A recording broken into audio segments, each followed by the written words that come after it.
Hey everyone, Aaron here. Welcome to another anime tag. Today, I have a special anime tag that Simply Rose tagged me in, which is Studio Ghibli Tag. I will be tagging several people after this, so you make sure you watch the whole way through to figure out who's being tagged, because I will not put them in the description box below, just so this way people don't go right away look and see who this. Now, I want you guys to actually watch this thing and enjoy it, because I really do. I have a lot to say about Studio Ghibli films in general. I have a lot to say about them. But I really want to say also, I'm not a super diehard fan of Studio Ghibli films. I really love a lot of his works, but I have not seen all of them, and I've not seen also the ones that, according to everyone, are like the best ones. So I apologize in advance for that. I know people are gonna go, "Oh, you haven't seen this one or this one." I haven't seen them. Yeah, I have not seen them, but the ones I have seen did leave a profound effect on me, enough that I will watch these eventually. And some of them I even own. I just have not gotten around the time to actually watch them. But anyways, without further ado, let's get on to this tag. Again, Simply Rose, thank you so much for kind of giving me this tag. I wanted to really do this, and I'm glad you let me do it. All right, so the first question is, which Studio Ghibli film was your first? Easy, Princess Mononoke. Um, by the time I got into Princess Mononoke, I was younger still. I really was already getting into anime. I had loved Disney films though as my kind of retreat from anime because I'm still a young kid. What was funny about Studio Ghibli film, the first one, because this was really under the moniker of Studio Ghibli. It was more so under still Miyazaki.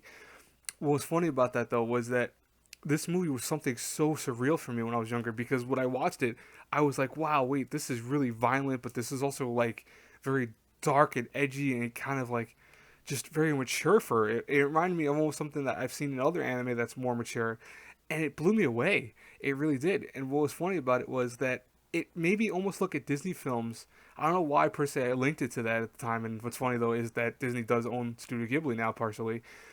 I looked at these films very differently when now I was looking at Disney films. I wasn't looking at them the same way anymore as a kid. I was looking at them like, well, why isn't this not like Princess Mononoke or Spirited Away, which was my next movie after that? It was a little weird, yeah. So, Princess Mononoke was definitely my first film, and I'm happy with that. I actually enjoy it. I'm glad that was my first film. All right, which Studio Ghibli film is your favorite? Which is the second question. Same answer. Princess Mononoke. Um, I actually, like I said, I love Princess Mononoke.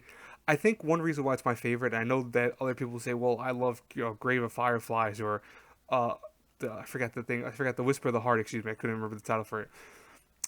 I really love Princess Mononoke though, because I think what it does amazingly well is that it resonates both with a kid's heart and also with an adult's heart at the same time.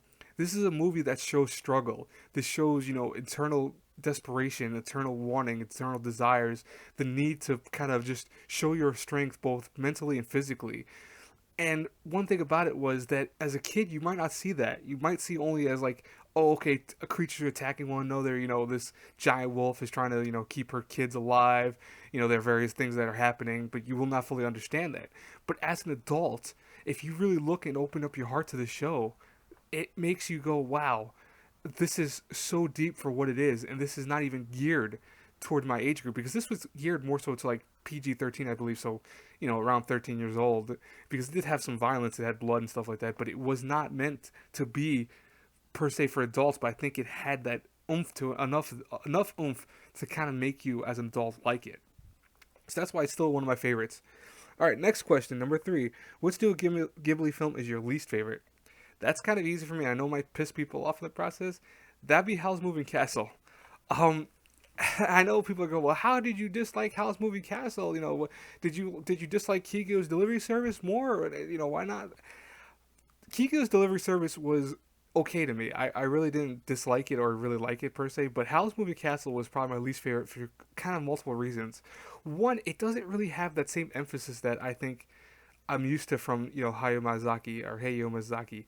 Um, it just did not have this lasting impact. I don't know what to explain it beyond that.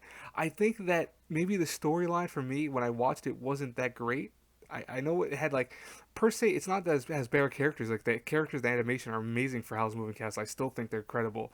But it just didn't have that same impact that, like, for example, Spirited Away or even Kiki's Delivery Service had for me, if that makes any sense. So, I mean, honestly, it might not be probably the worst movie of the bunch, but to me, it's my least favorite out of the bunch. But it's still, here's the thing though, if I had to review it, A through F like I usually do my reviews, I'd still give it a solid B. It's just that it's my weakest one out of the bunch. That's all I gotta say.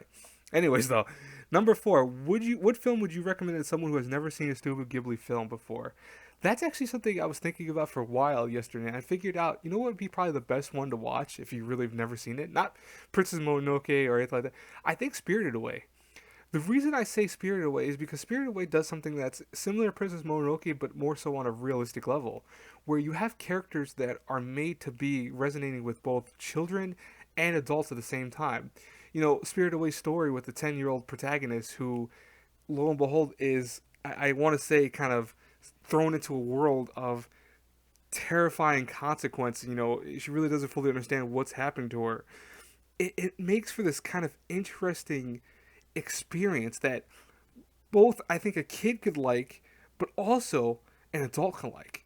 You know, like Princess Mononoke almost sounds similar. Like, oh well, didn't you say something similar? Yeah, I did say something similar. But what's cool about this is that you could show this to a young kid and have them filled with wonder, excitement, a little bit of fear because it is kind of spooky, but not anything so creepy that you would be like, oh, the kid's gonna be frightened. More so, I think they would be awed by this because I watched this when I was younger. I wasn't scared by anything on this, even with the creepy creatures that happens and some of the weird scenes that show up. It was more so kind of going towards my wow and amazement level when I was a kid. That I really think that if you've never seen a Studio Ghibli film, this might be the best place to start because even if you're an adult now watching it, you'll still find enjoyment out of it because it shows that Studio Ghibli can be both lighthearted and also serious natured because again, Spirited Away is a creepy movie if you really think about it. But as an adult, you'll see this creepiness and think, "Wow, it's so deep. How is this show movie so deep?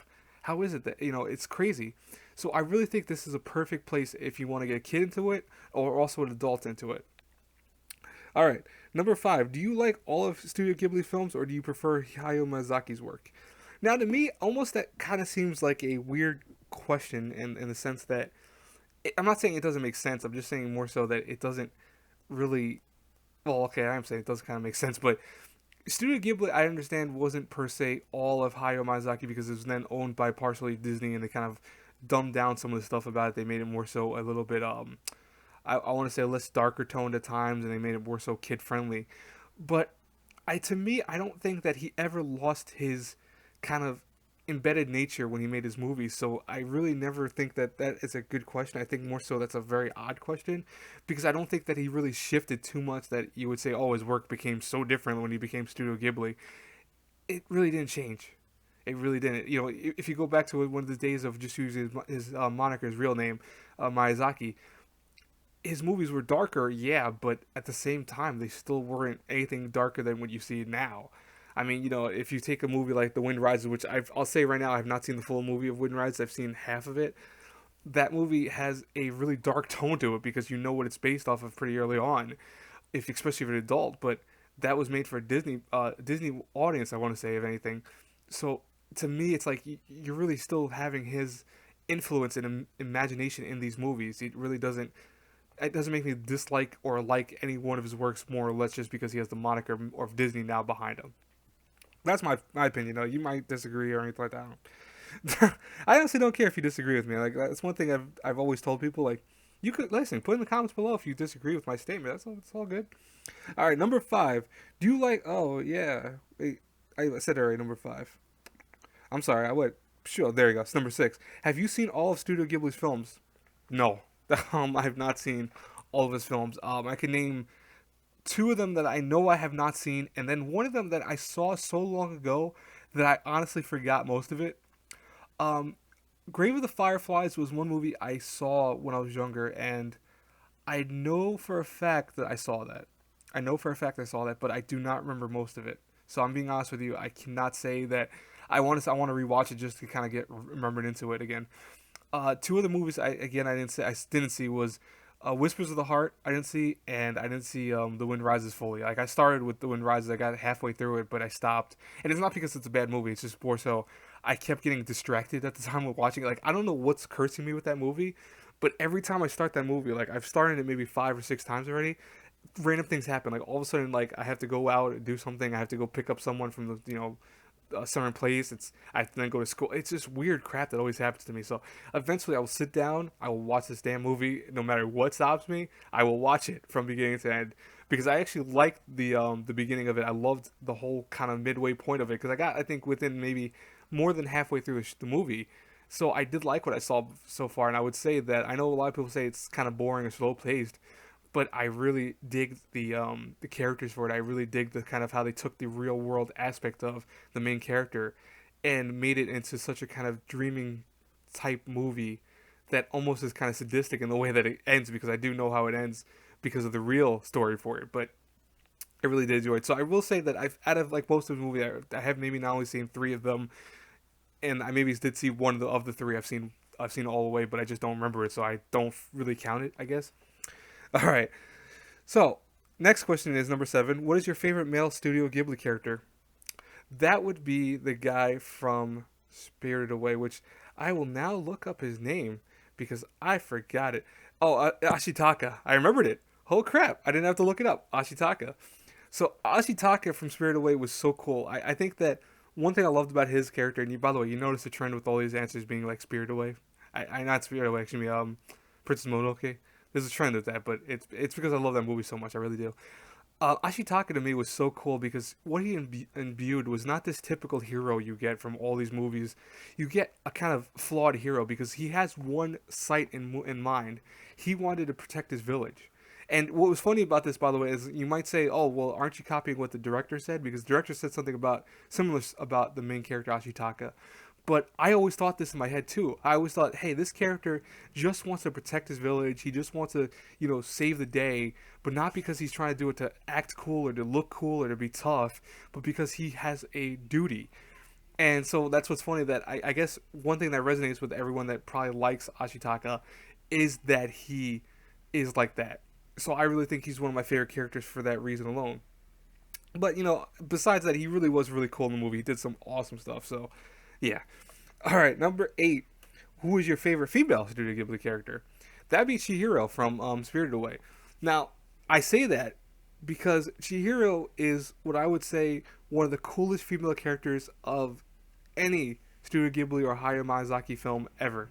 Reason being, she is 10 years old. Okay, note that she is 10 years old. She has to deal with one thing after another. She deals with her parents turning into pigs, which, by the way, yeah, spoiler if you haven't seen the movie, but it's really old, so by now you should have seen the movie. Her parents turn into pigs right before her eyes. She got transported into this weird place, which is why it's called Spirited Away. She ends up working for a crazy evil witch lady. She has to then become like essentially a slave. She is dealing with one thing after another, but you know what? For a 10-year-old, she stands strong. It only suffers a few times, but to the point that, guess what? She gets back up and she goes, you know what? I am not going to let this defeat me. I'm going to be stronger than this. I'm going to take it by the horns, and I'll keep going. I'll keep pushing forward to get back to my home and to figure out what happened to her parents and stuff like that. This movie shows that no matter what trumps you over in real life, if you can have that spirit of a child in you somewhere, it will also help you. Because I think one thing that kids have in them personally is that you have a ability to see the world very differently than an adult would. And that's why, even as I get older, I know a lot of people go, "You're very mature, you act sometimes very kiddish, you act, childish once in a while, but I'm also very mature." It's because I know when to turn it off and on that stuff. There are times where you could be an adult, there are times where you could be a child. There is nothing wrong with either one of those solutions. This world is already kind of crazy dark at times, and it's also crazy beautiful at times too, as well. You have to just bend the times between which one do you have to act. Do I have to act adult like for right now, or do I act like a kid right now? That's why for example, I love Christmas. I love my birthday. Those are days to me that are very special. I have fun with those. I laugh at stupid jokes. I get serious when I have to get serious. I focus on school, my responsibilities when I have to focus on them. When I'm just hanging out with my friends, I'm goofy and immature once in a while, all the time maybe. But yeah, I know it sounds corny. It might sound like kind of me gospeling as my friend says all the time, but you know hey, that's how I am as a person. So that's why I love Chihiro, because I really think she embodies what I think is the way to be in this world, that no matter what you face, you just stay strong no matter what. And you might fall, you might suffer a few times here and there, but as long as you don't lose yourself completely, you'll always be able to succeed.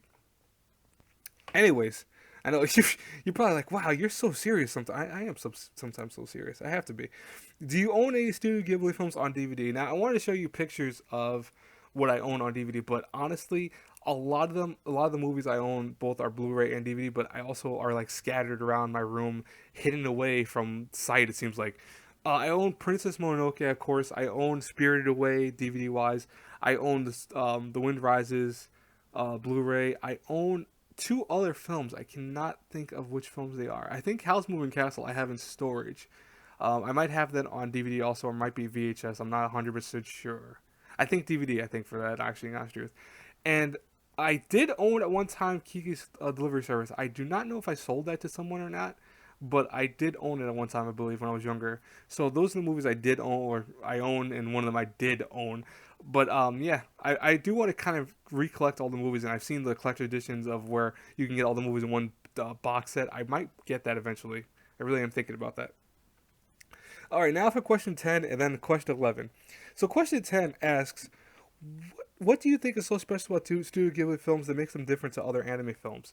Now, that's pretty simple. I think Studio Ghibli films are, not try to just go in, not trying to go for the usual typical animation styles. They try to have this kind of beauty in both the tone and concept of the characters. A lot of things that we get kind of spoiled with anime nowadays is that we expect super glorious action sequences. We expect all this like beautiful art all the time. And one thing that I think is cool about Studio Ghibli is, and something that I like myself personally too, is I like his simpler style because his artwork is beautiful. It's something that all the movies have this beautiful but simple art. And I think that you might say, oh, well, it's not really that simple. It is really simple if you really think about it. They're not really trying to stretch the goals of any animation per se, but what they end up doing is they make the characters feel like they're part of the world. Something that I do not see in a lot of anime films. A lot of anime films are kind of fluff to me.